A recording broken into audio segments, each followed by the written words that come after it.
Today's video is about how to become a digital minimalist and live a deeper life truer to your mission and your purpose. Why is this important? When I was like 14, I got rid of social media, so traditional ones like Snapchat, Instagram, and I just had a detox. Realized after those 30 days that I didn't miss it. I had so much more time and I was more bored, and I had to make myself busy, I had to create goals for myself so I didn't lose my mind. That's when I learned how to play the guitar, and that completely changed my life because it gave me so much more value in my life, and it gave me happiness because I found flow. I didn't just play the guitar, I learned how to study for the first time. I used my time to better myself. And in this time, I had more valuable experiences with my friends because I had bigger presence. I wasn't doing two things at once, I was just with them, I was fully concentrated on the conversation and being present because the pain of regret, in my opinion, is more than the pain of the discipline in the moment. Time is our most valuable resource, and becoming a digital minimalist allows us to allocate it to the proper things that matter most to us. For me, a simple life is where I do what is meaningful and I feel good afterwards. When I scroll social media or I'm watching YouTube for 8 hours a day, I do not feel good afterwards. So let's get into the tools. So the first tool is the 30-day detox. For me, what I did, you don't have to do this, but I deleted all distracting apps off my phone. Literally made my phone a dumb phone. I've got an iPhone, but you can make it a dumb phone. In that 30-day detox, after it, I decided to delete social media. So why did I delete social media after that 30-day detox? Because I didn't miss it. I didn't feel like it gave me any joy. After those 30 days without it, I found myself being much more happier. And for the first time in my life, did stuff that I truly wanted to do with my time. And I think for most people, you need to realize if that's something that you want to do, because it might not be the same as me. And you need to ask yourself, what do you value? And for me, I asked myself that question, and I kept YouTube because that's something I value. It makes my life better, brings me joy. But I set a limit on it. And I removed Snapchat and Instagram because I didn't miss it. I call my friends, I meet up with them. I don't need that constant comparison between us and getting me distracted.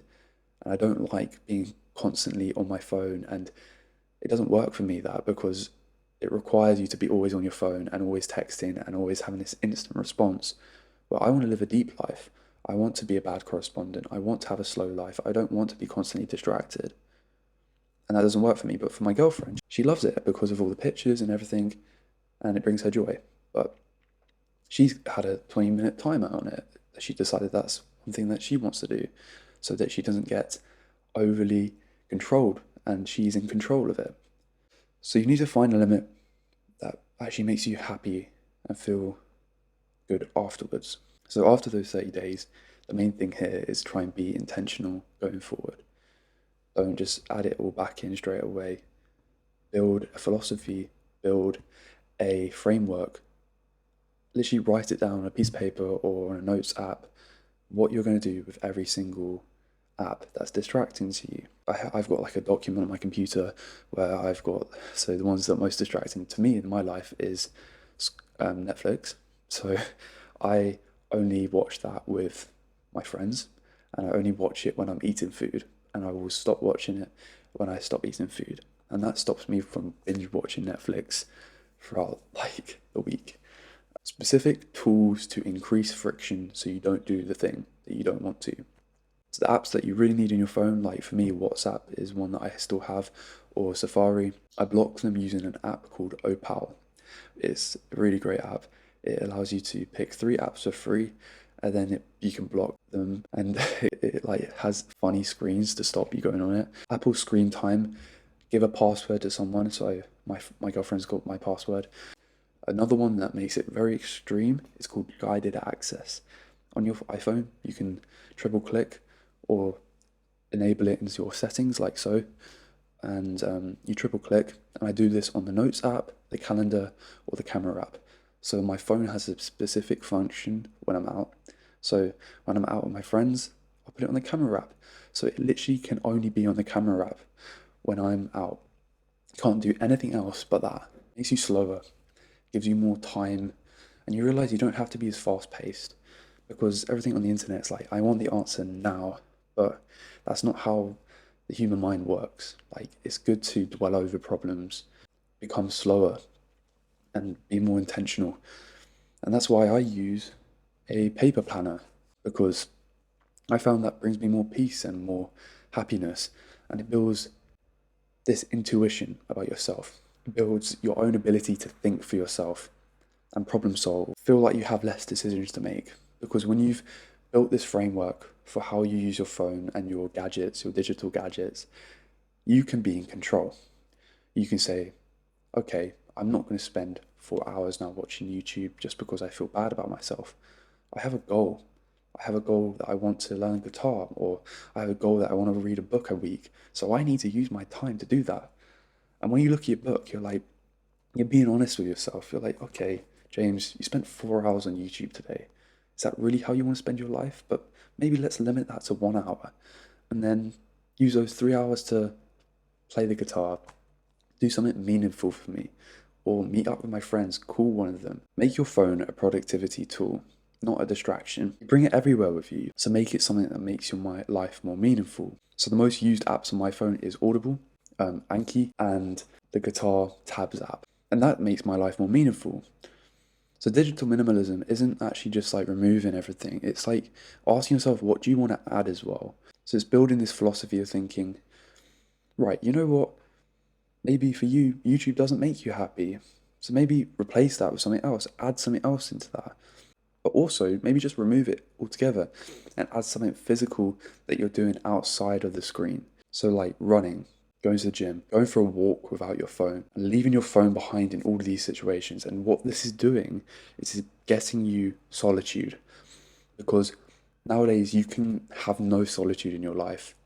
If you see most people walking outside, they have headphones in. They're not on their own. They're listening to something.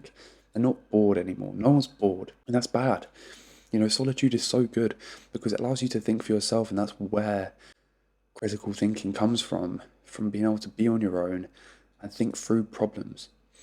So get solitude. So how I do this is I leave my phone behind when I run, when I'm in the sauna, and when I go for a walk.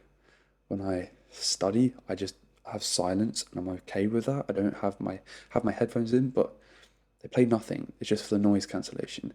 When I'm on the gym, I leave it in its locker. I either listen to Audible or silence.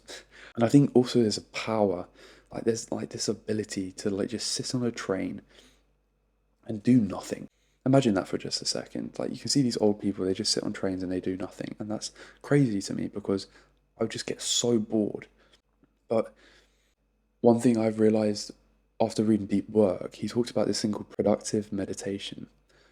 That time on your own is actually so valuable because you can sit there and just think through your problems, outline what you want to think about in your brain, and then just think about it like when I was on my run yesterday, I was thinking, what do I want to make a video about this week? And I broke it down in my head. If I had my Audible on, if I had music on, I would have never been able to think clearly like that.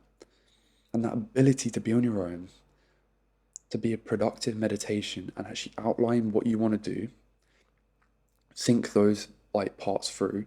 So outline like 2-3 concepts you want to go through, maybe 3 problems in your life, a math problem or something, and just think about it like on your own in your head, okay? And if you can figure it out in your head, when you come down to paper, it just flows out of you. I now crave the silence, the solitude, because it helps me grow and live a more meaningful life and not be average and just be the same as everyone else around me. There's value in space, solitude. I get this from my running. Running's like cheaper than therapy, honestly. There's a couple negatives that I wanted to address with deleting social media, becoming a digital minimalist, trying to get off your phone. The negatives are that like we are social beings. I think you can forget relationships are so important. And one thing I forgot to do with not having like Snapchat and Instagram is become the organizer. And that's one thing I'm still developing. Is like when I go to the gym, I'll text one of my friends or call my friend saying, are you going to the gym? Let's go to the gym. Okay, that takes 30 seconds. Building that ability. You can still do it without Snapchat and Instagram, but trying to build that ability because that's what's amazing about your phone. You can talk to your friends and meet up at any point throughout the day. But you need to be the organizer because you can't wait for other people to do it. Because you don't see everyone else is interacting with you because you're not comparing yourself to everyone else. And it can get very easy to become alone. But also organize people that you want to hang around with.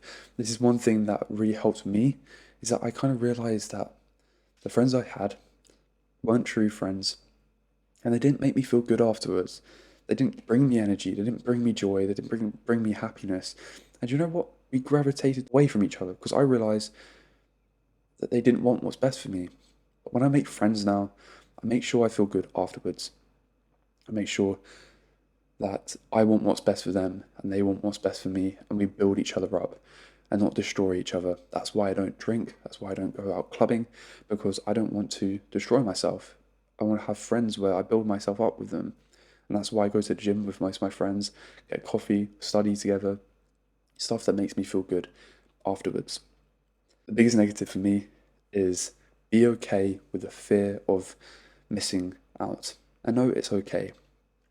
What I mean by this is on Snapchat and Instagram, you can get this feeling like you're always missing out.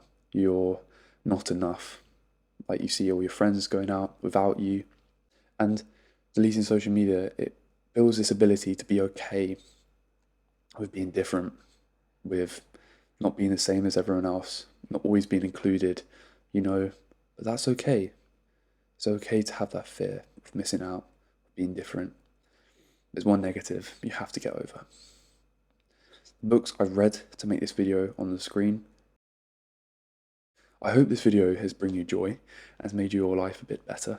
And if it has, please give a comment and a like and subscribe. And thank you very much for watching this video. And I hope you all have a beautiful rest of your week.